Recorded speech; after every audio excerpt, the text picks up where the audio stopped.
I'm probably the most transparent person in public life. I think, 60 books? 60 books have been written. I feel you know a lot more about me than you know about anybody else. Much of it untrue, but nevertheless, it's all out there. Stay tuned. There'll be a lot more so that, the books and writing and words about me will continue to fill many archives and warehouses across. Yeah, and the hits just keep on coming. Joining, of course, that was Hillary in 2003. Joining us now, Shannen Coffin, former senior lawyer at the Justice Department and a former general counsel to Vice President Dick Cheney, partner at Steptoe and Johnson LLC, also contributes to the National Review. Shannen, welcome back. Great to talk to you. So now we have this latest revelation made on last Friday, I guess, to Trey Gowdy from Clinton's lawyer, that guess what? The server was scrubbed. Well, that certainly seems to be what they're saying, although you query how that was done, it's not entirely clear from the letter, and whether there's anything left. And that's what Trey Gowdy wants to get to the bottom of. Now, you talk about in a piece that you wrote at National Review how he was very bold when disclosing, as you put it, the evidence that suggests potential breaches of criminal law. How so? Well, the issue here, Steve, is that the letter that her lawyers wrote to the Hill, wrote to Chairman Gowdy, said that she's now destroyed up to 30,000 records. Now, my point was that if any of those 30,000 records were responsive to what either the Hill is asking for or what the State Department has demanded the return of, she has a real problem, because the destruction of evidence that's the subject of any federal inquiry or the business of the federal government is a felony under several provisions of the law.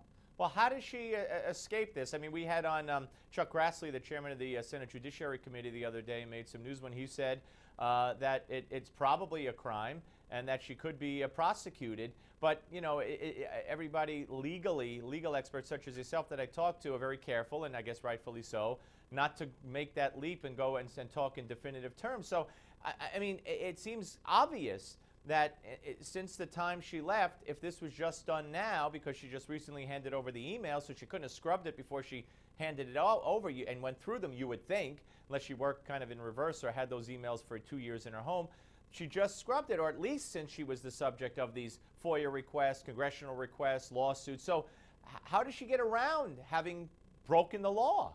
Well, if we can talk timeline for just a second, Steve.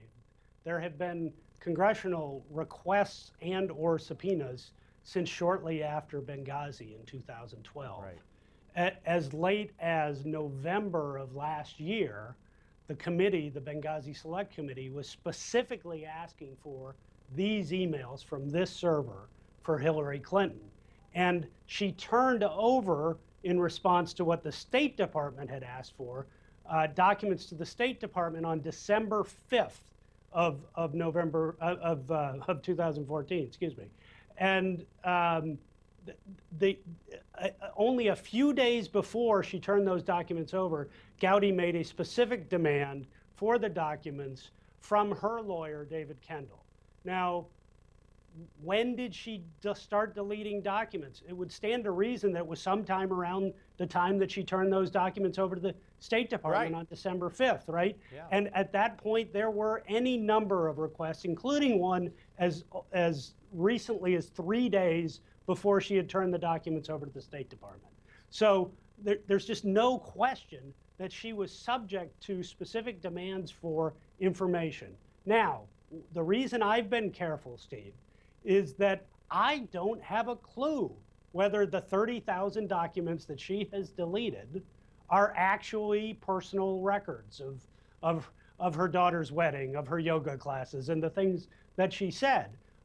What we know is that a number of statements she has made in her initial press conference on this subject have proved to be wrong.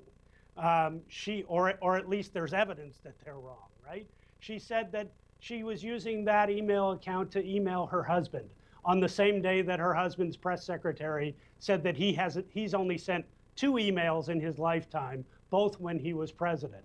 She said that she used the email account because it was for convenience and she didn't want to carry two devices. We've learned in the last week that she used an iPad as well. So there's a lot that she said that has been contradicted by evidence that we've seen since that press conference. So can we accept at face value her lawyer's representation that the 30,000 documents or emails that she deleted as part of this server wipe were actually personal records? I can't say that. I certainly have no comfort level saying that.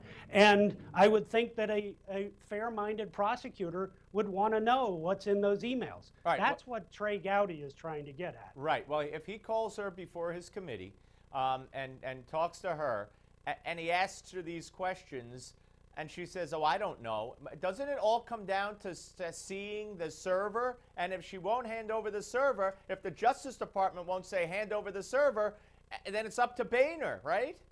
That's right. So this goes back to litigation during the Bush administration about getting Karl Rove and Harriet Miers to testify on the Hill. And the Democratic-controlled House went to court to ask the court to enforce a subpoena that had been issued by a committee of the House. And that court, a district court judge here in Washington, D.C., enforced that subpoena and said you have to testify. The same thing could happen here. That the process would be Boehner would ask the DOJ to bring an enforcement proceeding on his behalf. It's almost certain that that will be denied, as you saw yesterday with the attempt to get records from the IRS, right? Yes, yep. And then the whole House could then vote to sue Hillary Clinton to get those records and get the subpoena enforced. And that would be a civil proceeding. A court could then order that sort of relief. But, Steve, that's a 2-year process. I mean, it could take forever. All right, but you would say that it's going to, and we only have 20 seconds, that it's probably going to come down to Boehner in the House going to court, right? I mean, that's the track this is moving towards, Yeah. yes. Shannen, great to talk to you, sir. Thank you for coming back. Appreciate it. Thank you. All right, folks, we're coming back with Ed Morrissey of Hot Air and The Week up next right here on the Steve Malzberg Show. Don't go away.